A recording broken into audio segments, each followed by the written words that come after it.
Red book అంత ఏమాత్రం పట్టించుకోనక్కర్లేదు అనుకుంటే జగన్మోహన్ రెడ్డి ఓడిపోయిన తర్వాత 2 నెలలు దీని గురించే మాట్లాడారు. రెడ్ బుక్ రాజ్యాంగ విరుద్ధం. రెడ్ బుక్ ఇలా చేయకూడదనే పద్ధతిలో వైసీపీ చాలా తీవ్రంగా వ్యతిరేకించింది. ఇతరులు కూడా చెప్పారు.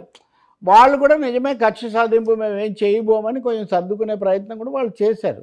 అందువల్ల రెడ్ బుక్ గురించి రకరకాలుగా మొదటేమో రెడ్ బుక్ చాలా డేంజర్ అని, తర్వాతేమో రెడ్ బుక్ అసలేమీ లెక్కలేదని, లేకపోతే రెడ్ బుక్ ప్రకారమే మమ్మల్ని చేస్తున్నారని ఇది 4 రకాలుగా మాట్లాడుతున్నారు ఇప్పుడు. లోకేష్ కూడా ఆయనైతే నేను చట్టబద్ధంగా ఉంటాను దానికే కట్టుబడి ఉన్నాడు. కాకపోతే రెడ్ బుక్ అని బెదిరించారు, ఇప్పుడు వెనక్కు తగ్గారని వీళ్ళు గేలి చేసేసరికి ఆయన ఏం వెనక్కు తగ్గలేదు, ఇట్ ఈజ్ ఇన్ యాక్షన్ అని ఖచ్చితంగా చెప్పారు. సో ఇవన్నీ వైసీపీ టీడీపీ మధ్యలో సాగే రాజకీయ యుద్ధంలో పొలిటికల్ వార్లో భాగాలు తప్ప పరిస్థితిలో వచ్చే మార్పు ఏమీ లేదు.